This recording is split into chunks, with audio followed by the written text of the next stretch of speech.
Hey you guys, I have another speech to upload. This might be interesting to some. It's about plants and exporting and what we can do for a hobby. It's an argumentative speech. I need to do it for class, so I'm uploading it here. Hope you guys enjoy. Again, this is for my posterity because it was supposed to be on Zoom, and I would like to have it so I could have my work. Thank you guys. Bye. Have you started a hobby recently? With COVID, you are not alone. A hobby that has started booming is houseplants. I have been in the hobby for many years, and this upward trend really scares me. The international plant market cannot and do not have enough plants to sustain the market.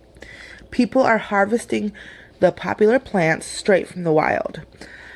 I am concerned on the lack of ethically sourced plants. I will be covering what is ethically sourcing, what poaching is, and what to look for when selecting an exporter to buy from and how to import plants. The definition of ethically sourcing is a simple concept. According to Intertech, ethically sourcing is the process of ensuring that the products made or are obtained through responsible and sustainable methods. Most U.S. sellers would have time to propagate their plants, taking cuttings from a mother plant. But the demand is so high this is not feasible. Gardening Know-How author Tonya Barnett definition about poaching states, plant poaching involves the illegal removal of rare and endangered plants from their natural habitats. Stealing plants that are endangered is not only morally wrong, but decimating their native environments. Tonya Barnett also states that the estimates made regarding the value of these plants often range into hundreds of thousands of dollars per plant. I'm not saying not to import plants at all from these countries. Heck, I've done many orders from Indonesia and Thailand.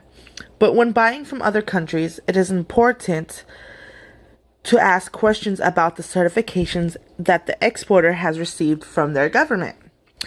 I have asked my exporter, Eric Chandra, one of the owners of BeLeafsAndFish.com, for an interview on what the Indonesian government has in place to protect the environment from poaching and certifications they need to obtain for licensing.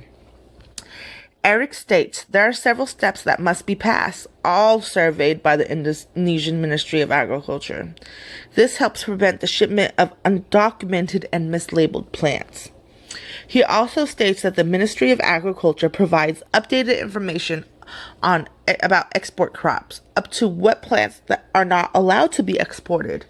They have two meetings every month. When looking for a seller, you want to make sure that you're working with government agencies. It helps educate the exporters to which plants are endangered and should not be exported. Working with government-approved exporters protects wild plants and their environment, and it can also help you receive plants from overseas. The USDA has strict guidelines that need to be adhered to when importing plants to the U.S. You need to get a phytosanitary certification from the country of origin, and that's where having a legal exporter helps. To get the certification, government officials need to identify the plants, check the plant for bugs, and take a tissue sample. Some exporters add it to your cost of shipping, while some charge a fee. When approved, the certification is on the box while being mailed to the U.S.